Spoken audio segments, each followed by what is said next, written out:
दोस्तों नमस्कार। मैं राज कपूर, आप देख रहे हैं खबर दस्तक। उत्तर प्रदेश विधानसभा चुनाव 2027। एक तरफ जहां समाजवादी पार्टी के मुखिया अखिलेश यादव भारतीय जनता पार्टी पर तीव्र गति से हमलावर है, वहीं दूसरी तरफ भारतीय जनता पार्टी में लगता है कि सब कुछ ठीक नहीं चल रहा है। संघ प्रमुख मोहन भागवत 2 दिन के गोरखपुर दौरे पर थे। योगी आदित्यनाथ भी गोरखपुर से ही, लेकिन जब संघ प्रमुख गोरखपुर में थे तो उनकी मुलाकात योगी से नहीं हुई, या यूं कहे कि वो योगी से मिलना उचित नहीं समझे। इसके पहले खबर आ रही थी कि योगी आदित्यनाथ ने अपने एक्स अकाउंट से मोदी और शाह को अनफॉलो कर दिया है। आखिर मोदी, शाह, योगी और भागवत, भारतीय जनता पार्टी, इन सबके बीच चल क्या रहा है, खासकर तब जब उत्तर प्रदेश का चुनाव सर पर है। इन तमाम मुद्दों पर बातचीत करने के लिए हमारे साथ मौजूद है आलोक पाठक सर। ये जो खबर आ रही है कि योगी आदित्यनाथ ने एक अकाउंट से मोदी शाह को अनफॉलो कर दिया है, और मोदी शाह को अनफॉलो करने वाले योगी आदित्यनाथ से गोरखपुर में संघ प्रमुख मोहन भागवत ने बना ली दूरी, तो क्या योगी आदित्यनाथ भारतीय जनता पार्टी में अलग थलग पड़ गए हैं, अकेले पड़ गए हैं? देखिए, एक बात बताऊं, मतलब कमाल का घटनाक्रम बीता है पिछले 2-3 दिनों में। कल मेरे पास किसी का फोन आया, बोला कि महाराज जी आपका प्रधानमंत्री बनना तय है, आप देखिए। मैंने कैसे, क्या देखिए, महाराज जी ने अनफॉलो कर दिया है अमित शाह और नरेंद्र मोदी को अपने ट्विटर हैंडल पे। और हमने कहा किस अकाउंट पे? कहने जो उनका सबसे पहला वाला अकाउंट है। तो मैं भरोसा नहीं कर सकता था, मैंने जाके चेक किया तो ये दिखा कि योगी आदित्यनाथ का जो अकाउंट है @माई योगी आदित्यनाथ के नाम से, जो बना है सितंबर 2015 में, और इसी में उनके सबसे ज्यादा फॉलोवर हैं। ये 2015 में उनका ट्विटर पे एक्स पे अकाउंट बना था। ये इसमें 61 लोगों को फॉलो कर रहे हैं, और इसमें ना नरेंद्र मोदी को फॉलो नहीं किया और अमित शाह को भी फॉलो नहीं किया। तो ये चौंकाने वाली खबर थी। अब जरा घटनाक्रम देखिए। अभी 2 दिन पहले वो कह रहे थे कि दिल्ली की हवा सांस लेने लायक नहीं है, गोरखपुर की हवा बहुत अच्छी है। सार्वजनिक मंच में उन्होंने कहा।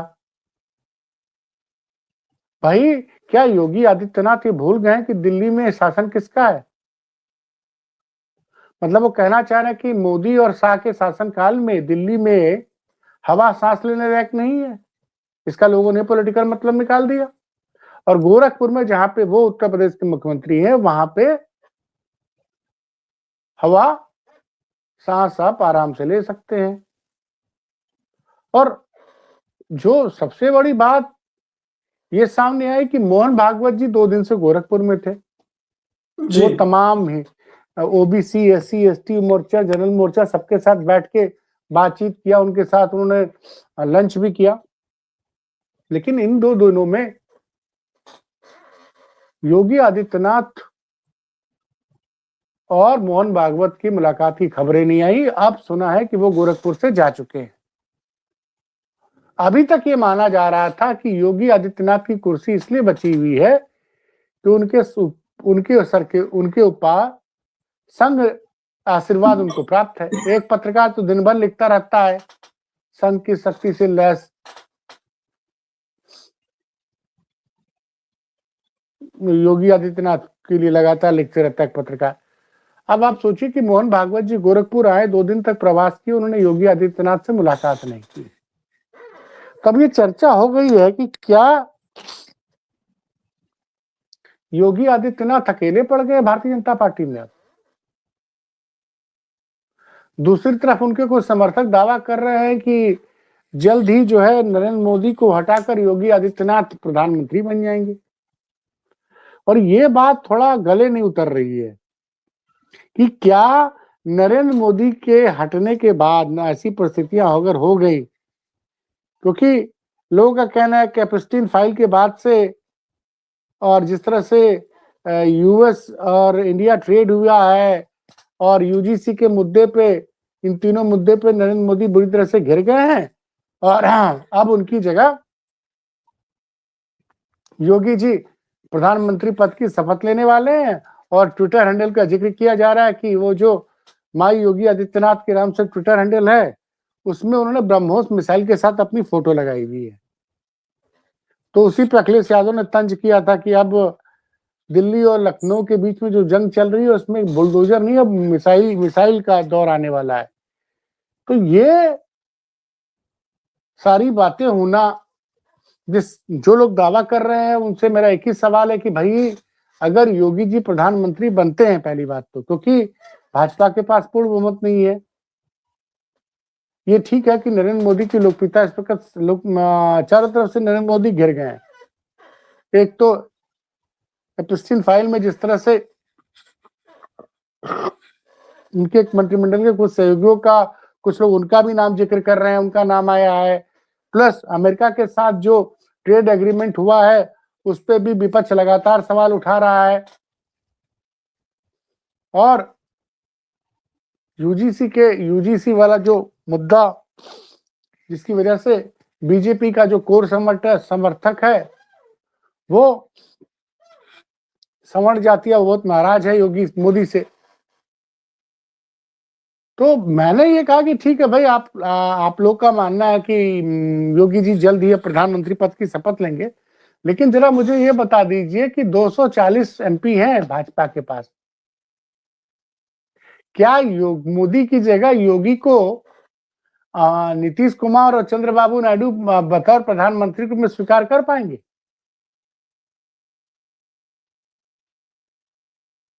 तो ये जो बात है ये गले नहीं उतर रही है। लेकिन लोगों का ये कहना है कि योगी जी अपने आप को लगातार मजबूत कर रहे हैं और वो दिल्ली से दूरी बना रहे हैं। क्या इसी दूरी बनाने के चक्कर में उन्होंने नरेंद्र मोदी और अमित शाह को अपने सबसे पुराने और सबसे पॉपुलर हैंडल से अनफॉलो कर दिया है? और देखिए, गोदी मीडिया इस पर चर्चा नहीं करेगा, लेकिन मोहन भागवत 2 दिन तक गोरखपुर में रहे। उस 2 दिन के दौरान योगी जी की मुलाकात उनसे नहीं होती, ये ताज्जुब की बात है।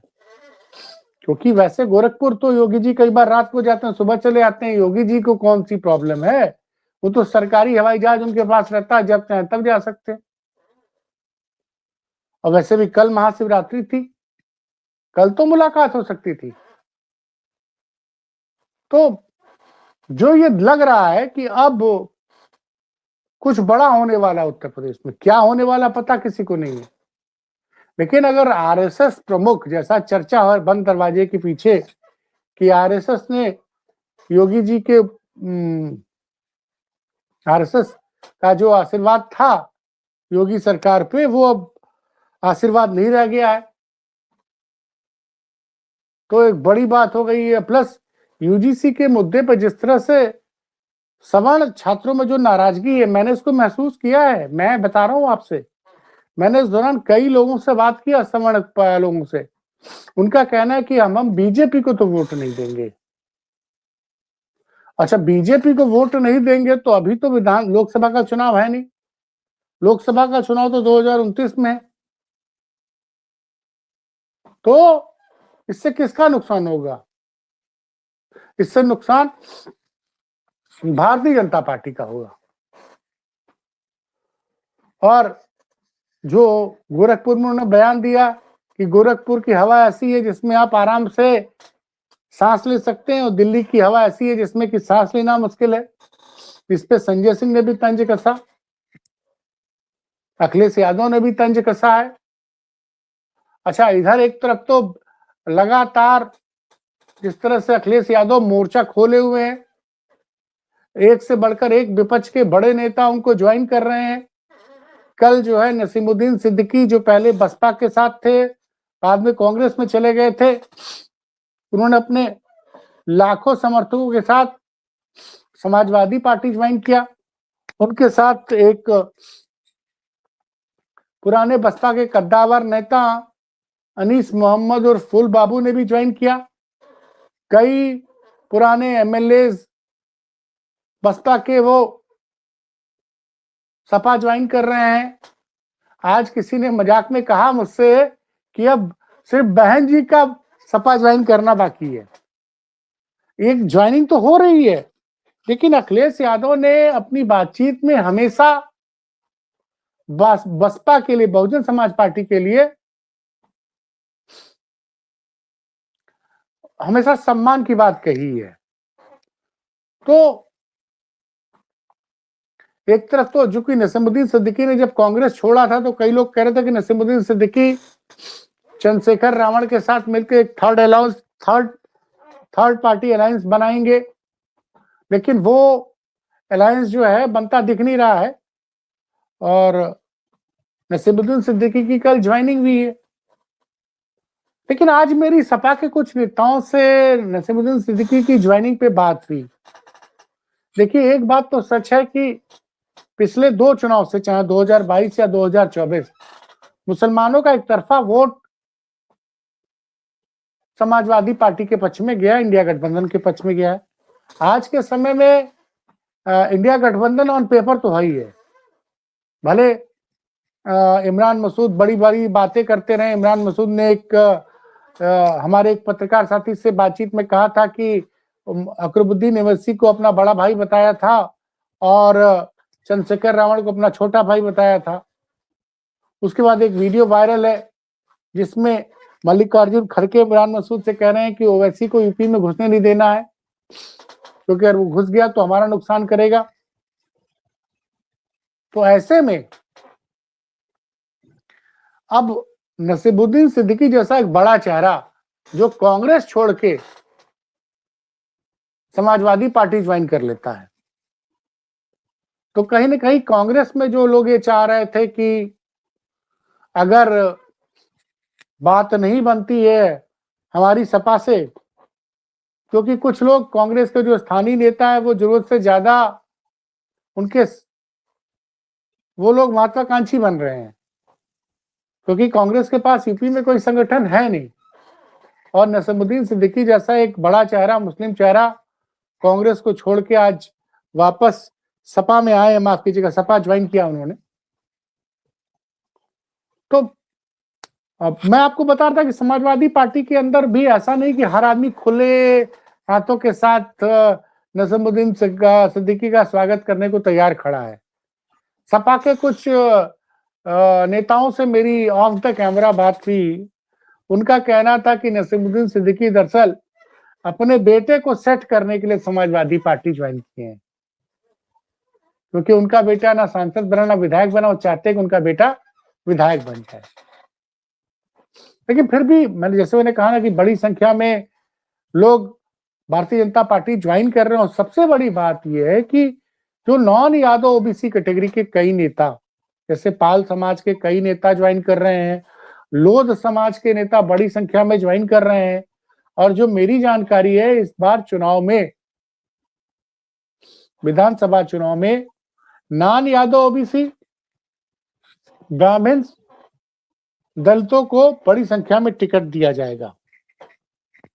तो एक तरफ समाजवादी पार्टी पूरी तरह से अपनी चुनाव की तैयारी में लगी हुई, और आज उन्होंने एक अखिलेश यादव ने प्रेस कॉन्फ्रेंस की, उसमें एसआईआर के मुद्दे पे उन्होंने चुनाव आयोग को बुरी तरह से घेरा। एक चीज उन्होंने एक वीडियो दिखाया था, वो वीडियो बड़ा महत्वपूर्ण है कि समाजवादी पार्टी चुनाव आयोग पर सवाल उठा रही है कि एसआईआर में क्या क्या गड़बड़ियां हो रही हैं, फॉर्म 7 का दुरुपयोग हो रहा है। इस चीज का जवाब बजाय चुनाव आयोग के देने के योगी जी ने दे दिया। तो योगी जी से तो सवाल पूछा नहीं गया था। तो अगर हाल फिलहाल आप बयान देखिए, अभी हाल ही में जब नतीजे आए थे चुनाव के,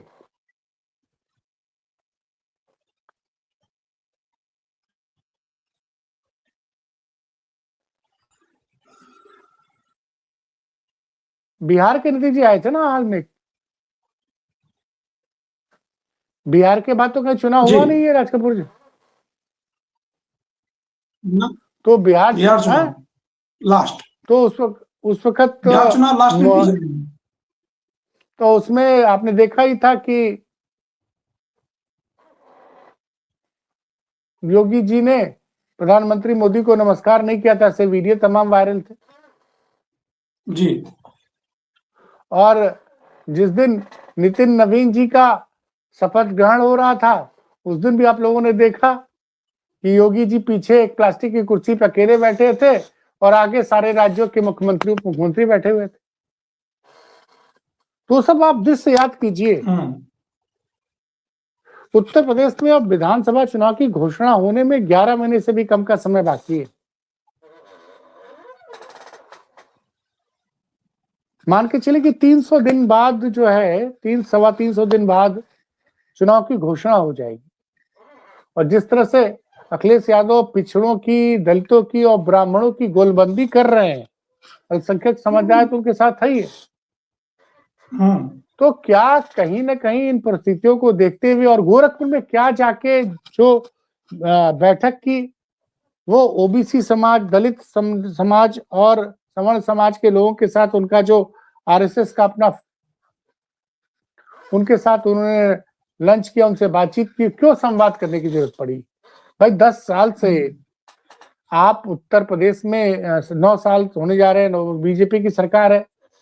और योगी जी जब अपने आप को हिंदू हृदय सम्राट, उनके लोग एक साहब हैं दूसरे मजहब को दिन भर उनको हिंदू हृदय सम्राट बताए रहते हैं, तो हिंदू हृदय सम्राट के रहते क्या जरूरत पड़ी कि, और जिस तरह से बीजेपी यूजीसी के मुद्दे पे गिर गई है और जो तस्वीरें दिल्ली से आ रही बड़ा विचलित करने वाली है। तो ऐसी परिस्थितियों में 2 दिन तक मोहन भागवत गोरखपुर रहें और योगी जी से मुलाकात न करें, और योगी जी का जो ट्विटर हैंडल है माई योगी आदित्यनाथ, जो कि सबसे पहले 2015 में बना है, जिसमें वो उस ट्विटर हैंडल से 61 लोगों को फॉलो कर रहे हैं, उसमें उन्होंने केशव मौर्य को फॉलो कर रखा, लेकिन प्रधानमंत्री मोदी को नहीं फॉलो किया है, न नरेंद्र मोदी को फॉलो किया, न अमित शाह को फॉलो किया। ये कमाल की बात है, ये अभी हाल ही में अनफॉलो किया गया है। तो उसके साथ अब क्या चल रहा है क्या नहीं, लेकिन फिलहाल उत्तर प्रदेश में भाजपा में नरेंद्र मोदी अकेले पड़ गए हैं। अब देखते हैं योगी आदित्यनाथ, हाँ, तो आदित्यनाथ क्या कुर्सी बतौर मुख्यमंत्री वो कार्यकाल पूरा कर पाएंगे, या जो हरियाणा में हुआ या गुजरात में हुआ कि उत्तर प्रदेश में आइन चुनाव के पहले भारतीय जनता पार्टी नया मुख्यमंत्री सामने ला सकती है। तो फिलहाल आज की बड़ी खबर यही है। मिलते हैं फिर किसी और बड़ी खबर के साथ, तब तक के लिए मुझे इजाजत दीजिए। नमस्कार।